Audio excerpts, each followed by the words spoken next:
Waanjoo rakkinaa baatee waliin kukkufaa ka'aa osoo gammadeen garre eessaan gammachuu Gadaa taalentii shoo torbanitti guyyaa tokko sanbata xiqqaa galgala akka biyya keenyaatti sa'aatii 3 irraa eegalee tamsaasa kallattii toora tiiktookii baaliin bu'aa intartiimentarraan dorgommiin aartii maddi bohaartii gadaa Mirmin nyaatu seenaa an maalifan sobaa lammii gootii ifiin akka dungoo cobaa warraaqi watwaati ibboo deebii dhabdeenan boo'emi maankoo buusaa fala jiruu koo dhabeen maraadhee guyyaa yuusaa ashama harka fuune hordoftoota fi kabajamtoota keenya anaa dhufu isiniin jecha wal dorgommii gadaa taalentii shoo qabanneeti kan isiniif dhiyaanneeti jirru akkuma beekamu gadaa taalentii shoo dhiyeenya kana hundeeffamuun isaa aartistoota keenya jajjaboo fi gameeyyii akkasumas quuqamaa aartii qabaniin gadaa taalentii shoo kan hundeeffame kaayyoon isaas aartii oromoo daran jabeessuu fi fuulduratti tarkaanfachiisuu irratti xiyyeeffateeti. Gadaa taalentii shoo torbanitti guyyaa tokko sanbata xiqqaa galgala akka biyya keenyaatti sa'aatii 3 irraa eegalee tamsaasa kallattii toora tiiktookii baaliin bu'aa intartiimentarraan dorgommiin aartii maddi bohaartii gadaa taalentii shoo ammas akkuma itti fufetti jira maarree koottaa dorgomaa ta'uudhaan itti dhiyaadhaa isiniin oromoo guddisuufis gahee keessan baasanii jenna dabalataan toora yuutuubii baaliin bu'aa intartiimentarraan maatii nuu ta'uun qeeqaa fi yaada keessan nuun ga'uun gadaa taalentii shoo namoota dandeettii adda addaa qaban wal dorgomsiisee dhalootaaf dabarsuuf dhumarrattis badhaasuuf akkasumas warreen otoo dandeettii qabanii carraa miidiyaa dhaban ol baasee mul'isuu irratti xiyyeeffate kana qofaas miti warreen dorgomuu barbaadaniifis haala mijeesseetii jira biyya keessaaf biyya alaatoo hin jenne bakkuma jirtanii teessanii baasii tokko malee bilbila keessan qofaatiin nu hordofuun gadaa taalentii shoo irratti dorgomaa taatanii dhiyaachuu ni dandeessu. Shiraa fi loogii siyaasaaf amantii kamirraayyuu bilisa kan ta'e gadaa taalentii shoo aartii oromoo hidda lafa qabsiisuu irratti xiyyeeffatee kan hojjetu weelluu walaloo geerarsa dandeettii adda addaa akkasumas duudhaa hawaasa keessa bifa aartiitiin faffaca'ee jiru ol baasee mul'isuu irratti kan xiyyeeffatu gadaa taalentii shoo qartuu labataa booruu siimbooliin keenya yoomuu gadaa taalentii shoo kan oromooti jabeeffadha hundeen keenya gadaadha shoorri gadaa jabaadha nuuf addunyaarra gaadha gadaa taalentii shoo kan oromooti jabeeffadha isiniin jenna.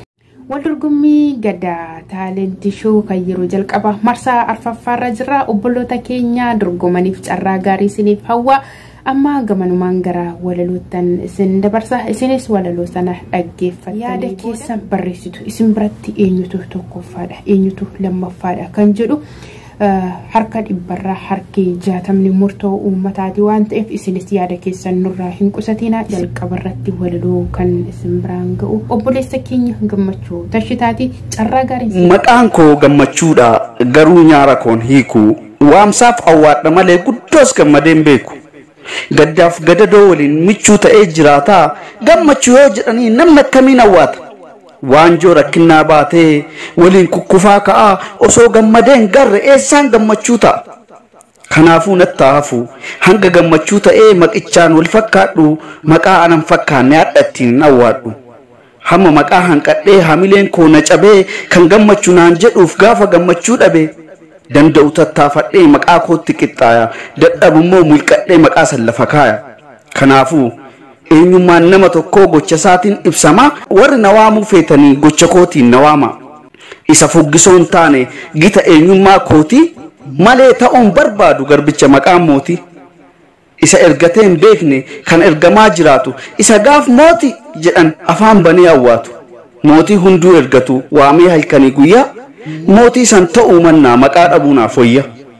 Walaloo obboleessa keenya gammachuu tashitatti akkasiin bohaartan abdiin qaba walaloo haalaan namatti tolu isinis yaada keessan barreessitu kanatti aanee ammas walaloo kan nuuf dhiyeessu haaceekoo kan jedhudha haaceekoo carraa gaarii siif hawaa obboleessa keenya itti fufi. Gumaa mirmin nyaatu seenaa an maalifan sobaa lammii gootii ifiin akka dungoo cobaa. An maafan godaana biyya abbaa gootii maafan lammii dhiisa gidiraaf rakkootti. An saba koof qaalii jedhee tana manaa an lakkin godaanu na dhiise na manaa. wabii maatii kootiif qaba saba bal'aa du'in bada malee dhugaa ilma waaqaaf tasan ta'u faallaa jedhe qaroon sabaa kaleen har'an taatu dhugaa nacee kootii garaadhaan hambaatu sabbanni mudhii irraa hidhaan adda jalaa yoom hiikamna jedhu ganamaa galgalaa siifan kufee hafe biyya koo Oromiyaa maaliif na dagatte eessa gumaan kiyyaa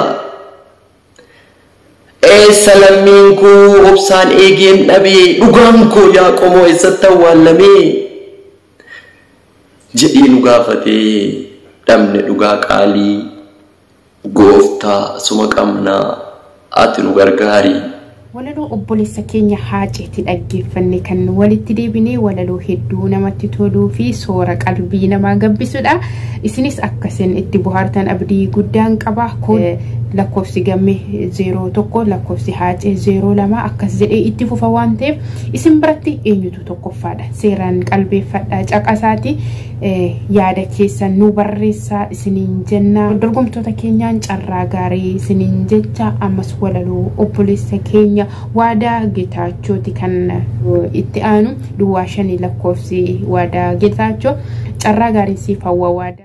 Warraaqi watwaati ibboo deebii dhabde nan boo'ee mimmaan koo buusa fala jiruu koo dhabeen maraadhee guyyaa yuusa aguuggadheen ta'a wallaalee fala koo teessee nan ilaaliin naaf mali dhala koo caalii gameessa koo mucaa tikni rabbii laali kaleessa koo bucebsii naaf darbii kaleessamee waan balfaa nyaadheera humnaan kabalamee waan joormaa baadheera arras qimmiiddaadhaan ormina cabseera guddummaasaa ol qabee narratti labseera himimmaaniif dhiigaan qaama koo dhiqeera utuun fagootti eeguu alaalatti ilaaluu dinqatti ol siqeera kanaafuu ilma koo dhala koo caalii aguuggatteen taa'in seenaaf ta'e wallaalii kan si cabse dhidhiibuuf hin bitiin dhadhaa kichuu hambaa isaa coorrachuuf duuteen godhatiin michuu caalii koo caalchisaa sanyii warra jabaa warraaqii watwaati narraa cabsi dabaa.